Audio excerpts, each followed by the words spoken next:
वृक्ष के नीचे आप किसी से भक्त को भोजन करा देते हैं, इसमें तो लिखा करोड़ों लोगों को भोजन कराने के बराबर उसका फल प्राप्त हो। इतनी बड़ी महिमा। कहते हैं कि श्राद्ध के समय पर ब्राह्मण भोजन करने के लिए आवे तो तुलसी का गमला पास लाके रख दिया जाए तो पितर तृप्त। ऐसा उस ग्रंथ में वर्णन है। जिनको धन चाहिए ब्राह्मण को बुलाएं और बेल वृक्ष का गरुआ पास में रख दें, फिर ब्राह्मण को भोजन कराएं। एक ब्राह्मण को भोजन कराना करोड़ों ब्राह्मणों को भोजन कराने के बराबर। घोर गरीबी का नाश हो जाएगा। इतनी बड़ी महिमा इस बेल वृक्ष की है। श्लोक आप पढ़ लें, इसमें तो वर्णन किया गया है कि कोटि गुणतम तस् पुण्य प्रजाते। 30 नंबर का श्लोक है, 22 नंबर का अध्याय विद्येश्वर संहिता है। और इसके नीचे का श्लोक और बड़ा अद्भुत है। कहते हैं कि जल में गंगा जल और गौ माता का कच्चा दूध डालकर एक लोटा जल बेल वृक्ष की जड़ों में चढ़ा दें और एक दिया जला के रख दें। इसका क्या प्रभाव है? बिल्व मूले क्षीर युक्ता मन नामा जित संयुतम। कहते हैं यो दद्यांश से भक्ताएं स दरिद्रो न जाए थे। वह व्यक्ति जिंदगी में कभी दरिद्र नहीं होगा, गरीब नहीं होगा। भगवान उस व्यक्ति का खजाना खाली नहीं होने दें। एक बात मैं आपको बोल रहा हूं, मैं औरों का क्या प्रमाण दूं, मैं अपनी ही बात कह रहा हूं।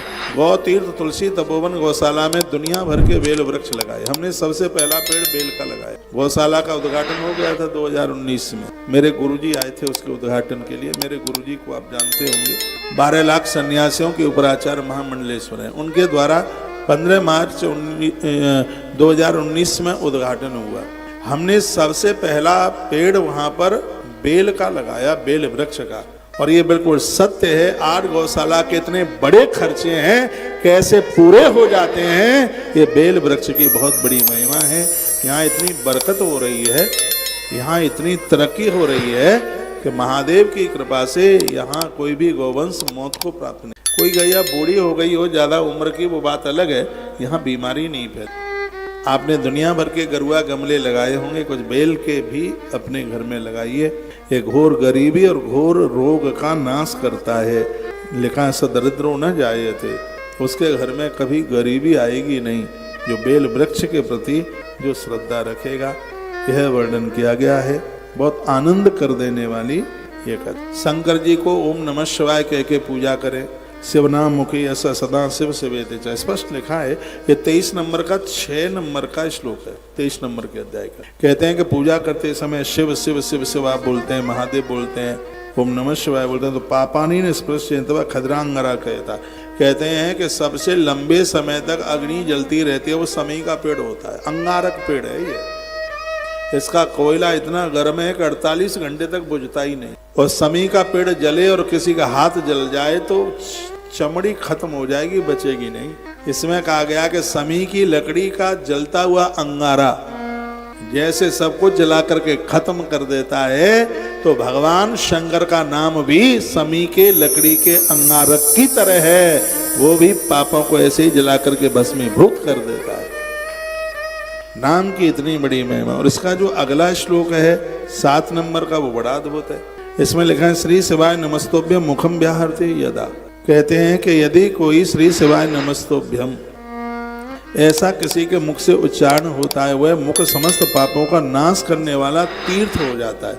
जैसे तीर्थ में वास करने से पाप जल जाते हैं, श्री शिवाय नमस्तोभ्यम या ओम नमः शिवाय हर हर महादेव बोलने वाले का मुख देख लिया जाए तो उसके मुख देखने मात्र से पाप जल करके राख हो जाते। ये श्री से महापुराण में लिखा है 23 नंबर के अध्याय का 7 नंबर का श्लोक। अभी और देखिए नीचे क्या लिखा है। लिखा है तन मुखम च तथा यो वही पश्यन्ति प्रीतमान नरः तीर्थ जन्म फलम तस्या भवतीति सुनिश्चितम। जो मनुष्य प्रसन्नता पूर्वक उस मुख का दर्शन कर लेता है, निश्चित ही तीर्थ सेवन जनित फल की प्राप्ति उसको हो जाती है। और हे सौनक्षियो, इतना ही नहीं, और क्या लिखा है, यत्र त्रियम सदा तिष्ठे तशुभतरम ध्वजा तस् दर्शन मात्रेण वेणी स्नान फलम लभेत। शिव का नाम और माथे पर भस्म सुन लो और गले में रुद्राक्ष। जिह्वा पर भगवान शंकर का नाम और माथे पर त्रिपुंड या भस्म और कंठ में रुद्राक्ष। यदि ऐसे पुरुष का कहीं दर्शन हो जाए तो तत्काल प्रयाग की त्रिवेणी नहाने का फल मिल जाता है, देर नहीं लगती बिल्कुल। एतत्त्रयम् महापुण्यम त्रिवेणी सदृशम स्मृतम। त्रिवेणी के स्नान का फल। आप जितने भी हमें सुन पा रहे हैं, बच्चों को रुद्राक्ष पहनाओ, आप भी रुद्राक्ष पहनो, तुलसी पे। आनंद की बात है कि तुलसी रुद्राक्ष सब संग संग पहने जाते हैं, उसमें कोई दिक्कत वाली बात नहीं है। हाँ, ये भी लिखा है जप करने की माला दो चीजों की ना हो, वो एक की है। बहुत लोग स्फटिक और रुद्राक्ष पहनने में ठीक है लेकिन जपने में ठीक नहीं। बहुत लोग तुलसी रुद्राक्ष पहनने में ठीक है लेकिन जप एक से ही होना चाहिए, एक ही चीज की। ऐसा भी नहीं तुलसी और आंवले की, तुलसी या कमलगट्टे की, नहीं, वो माला सिंगल ही होनी चाहिए। तो बड़ा अद्भुत लिखा है, तदृशम यथा बेणी नोव्यांत ते मनाक ये बम योन बिजानी तीसा पापिष्टो न संशय। उस पुण्यात्मा के दर्शन करने से त्रिवेणी स्नान का फल मिलता है। भस्म, रुद्राक्ष और भगवान शंकर का नाम ये निश्चित ही पापों को जलाने वाला है। फिर कह दिया कि इसमें कोई संशय वाली बात नहीं। यहाँ तक कह दिया है कि भगवान शंकर का जो नाम है वो भक्ति देता है, शिव जी का जो नाम है वो भक्ति देता है, और जो भस्म है वो संसार की वस्तु, और जो रुद्राक्ष है स्पष्ट वर्णन है वो विद्वान बना देता है, ज्ञानी बना देता है, अंत में उद्धार देता है। यह सैव नाम यथा गंगा, भगवान का नाम गंगा की तरह है, और भस्म यमुना की तरह है, और रुद्राक्ष सरस्वती की तरह है। सीधी सी बात ये है, जो माथे पर भस्म, गले में रुद्राक्ष पहने हुए हैं और जिह्वा पर भगवान शंकर का नाम लिए हैं, 24 घंटे प्रयागराज की त्रिवेणी उसके संग ही संग चलती है। वो जहां रहता है वह स्थान उसके लिए प्रयाग की त्रिवेणी की ही तरह होता है। ये श्लोक बहुत मोस्ट है, 14 नंबर का श्लोक है ये। मैं तो आज हाथ जोड़ के कह रहा हूं, जितने भी हमसे दीक्षा लिए हुए हैं, हमारी व्यासपीठ से जुड़े हुए हैं, यदि आपको कोई दिक्कत नहीं है तो आप जिह्वा से भगवान शिव का नाम, माथे पर त्रिपुंड और कंठ में रुद्राक्ष धारण करना आरंभ कर दीजिए। घर रहते हुए भी तुम्हें प्रयाग में रहने का ही फल प्राप्त होगा, इसमें कोई संशय वाली बात नहीं।